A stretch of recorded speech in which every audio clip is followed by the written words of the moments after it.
This is happening in super rural communities. So if you have one house taken over by the cartel member, eventually they're going to take over that block because what they'll do is they'll use threats, they'll start to steal your water, and then they'll eventually push you out.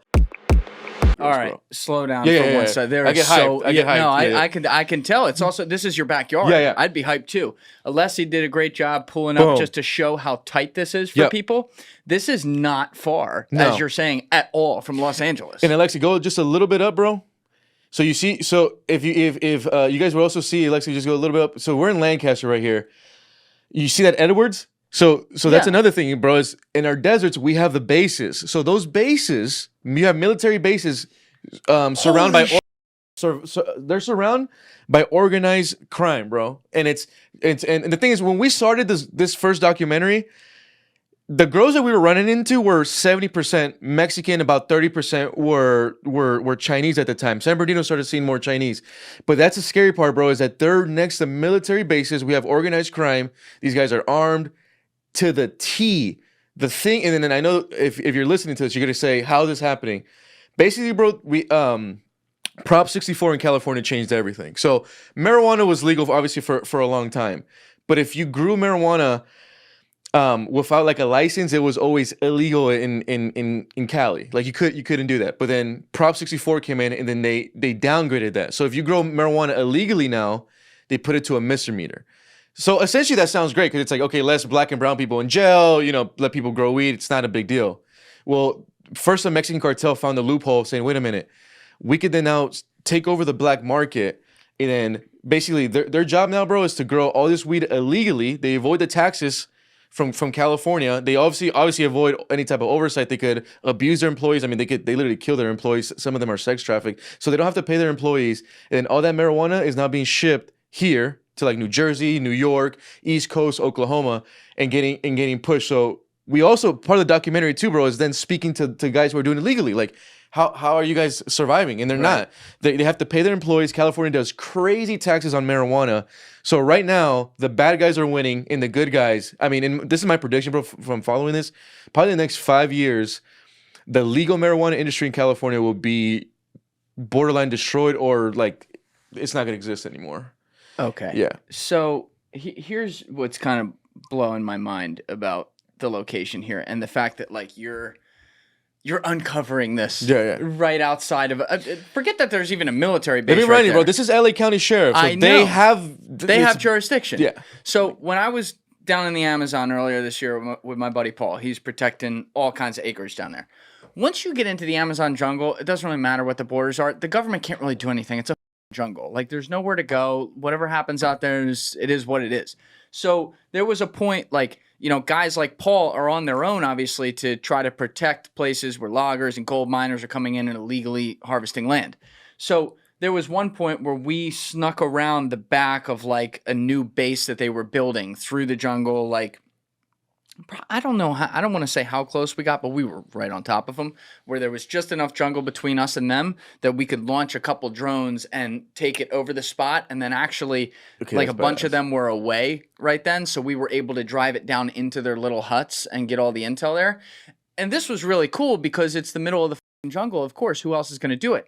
This is in LA County. Why do you have to take a drone out there yourself as a citizen and take care of this? Well, we could bring, I don't know, 700 SWAT teams right there and take it down right now. So this is where the documentary gets interesting, bro, in our reporting. So because of that proposition, because of illegal marijuana is now a misdemeanor, just to get a search warrant and all this has now become a hassle for LA County Sheriff. So the sheriff now is going against the DA. Obviously, if you guys from Southern California, our DA, the DA is horrible. It's George Gascon. You don't say. So basically now what the best way that one law enforcement guy broke it down to me is basically what he was saying is back in the day before this Prop 64 is when you had this marijuana issue, illegal marijuana was happening only in public land. So that means law enforcement could go raid. Basically, he was saying when this issue started, it was a national forest, national parks. So California, you didn't need a search warrant. You could just go in there, raid it, and get it out.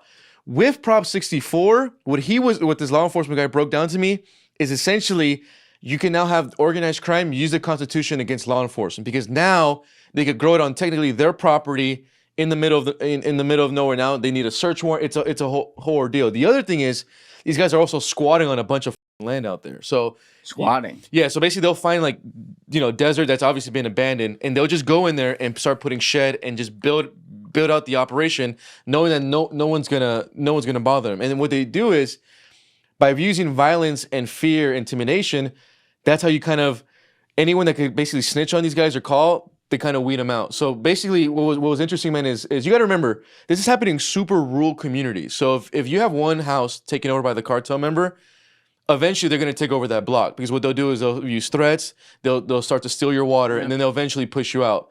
What they're also doing, and this is the fascinating the part too, is the real estate aspect. So a lot of the people there that we interviewed, they say, hey, like our neighbor, you know, Johnny sold his house and now it's a grow. That same grower will then approach them and be like, hey, we just bought Johnny's house for whatever. We see that your house is on the market for $300K. We'll give you $420K cash. We need you out by the 1st. Those people are going to take the cartel cash, dude, and they're out of there. So what was interesting about what we're doing is there's really so many dynamics to the story. That's why I'm so hyped, and sorry about them. I'm rambling. I love your hypeness, dude. It's great.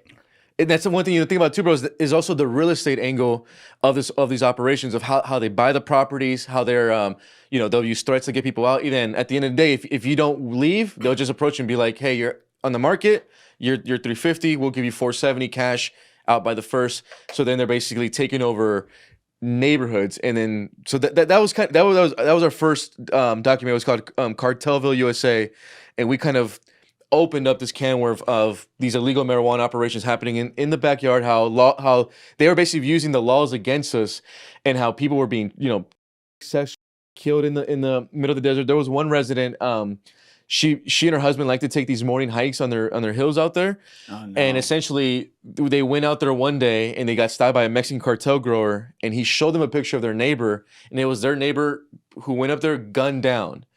He was murdered in the truck, and they said, basically, if you come up again, this is what's going to happen to you. We've been watching you. That family actually had a special needs son, so they were like, we know that your son has special needs. We know this, and then they were like, we just don't, you know.